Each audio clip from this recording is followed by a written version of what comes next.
What's going on, guys? Welcome to Soniq Sounds, and today we are going to talk about Splice Bridge.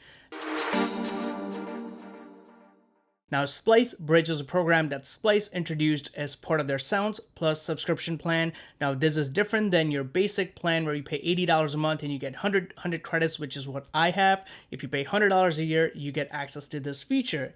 Now, what this feature buys you is you're able to connect your DAW to Splice, audition loops and samples, transpose them, play them at different speeds and different keys, and audition them right then and there before actually buying it.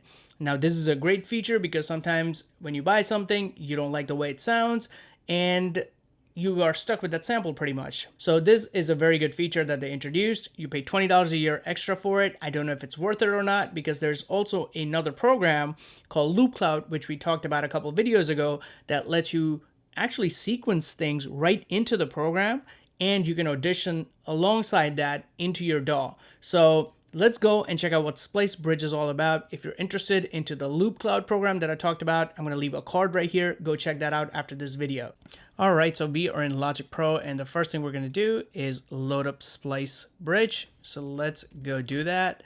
And then we are going to make a trap song. So we're going to make sure the tempo is right around that trap vibe, 150, and you can see that Splice is open, so it's already connected.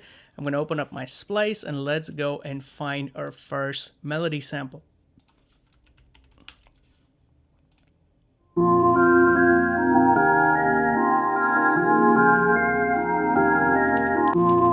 So you can see that the tempo of this particular one is 130, A sharp minor, but it was still playing at 150. Let's try that out. All right, let's say we didn't want to make it an A sharp minor and we wanted to make it an A minor. So we're going to transpose this.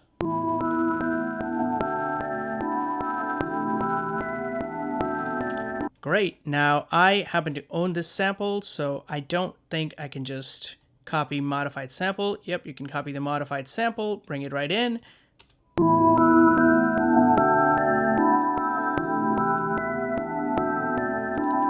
All right, so now that's in. Let's go and find some drum samples right from here. So let's keep this playing.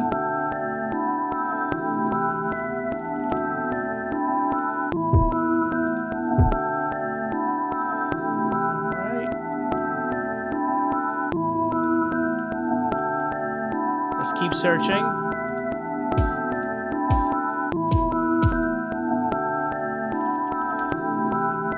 Let's go look for a loop.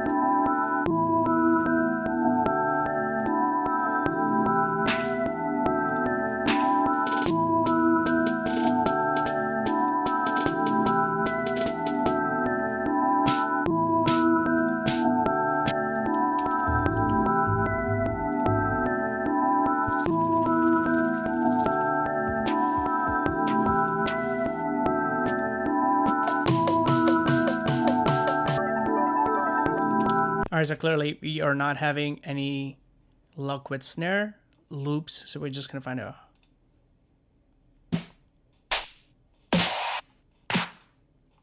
one shot. I definitely have some snare samples, so I don't know why it's going right into the store.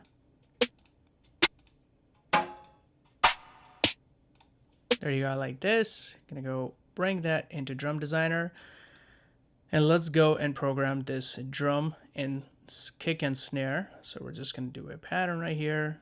For the snare, we're just going to do a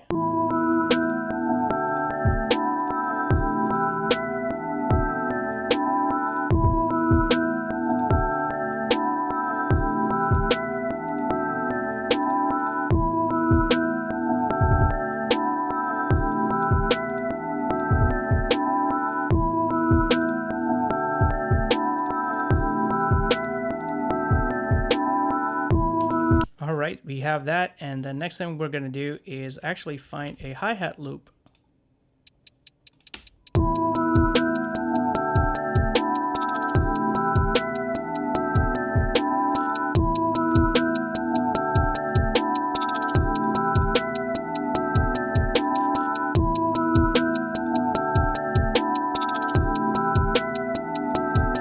I actually don't like that, so I'm gonna just pretty much keep it pretty basic.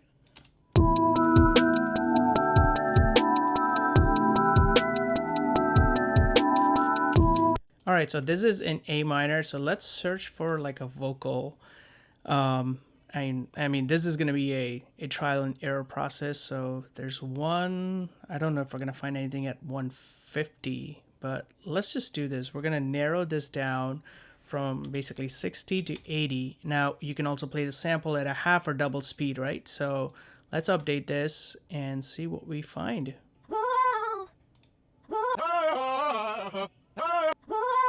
So now that was at 75, so we're just gonna let it play at half a speed, right? So what it's gonna do is instead of playing it at 150, it's gonna play it at its original speed.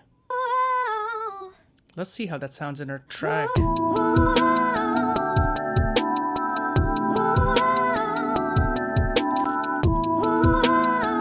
All right, so we're gonna drag that. So we're gonna first user credits, copy the track into our track.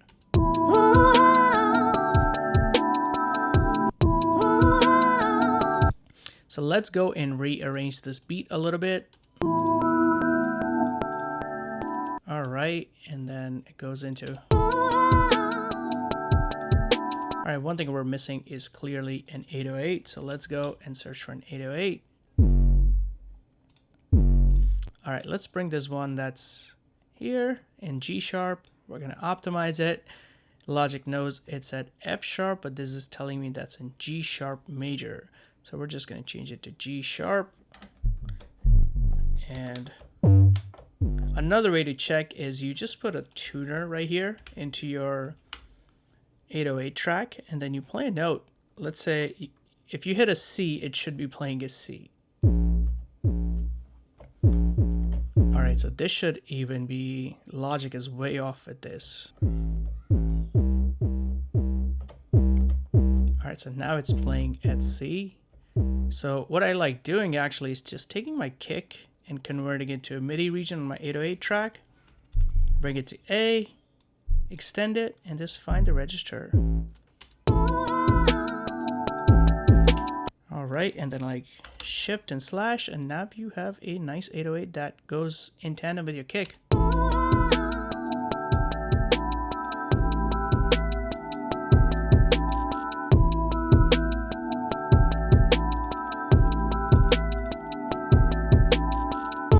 We're gonna do a little slowdown here, so not a fade out. Where is the slowdown effect? There you go. All right, let's add some reverb here.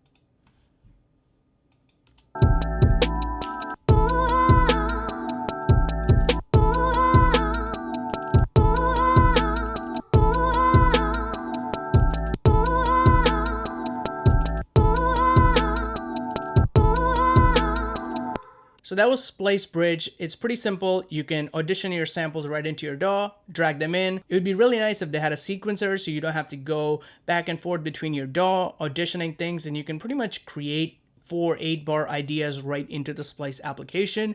I'm pretty sure they're working on that, and they're probably working on a different tier where you have to pay more to get access to that. So anyways, that's it. Keep making some dope music. I'll see you guys at the next one.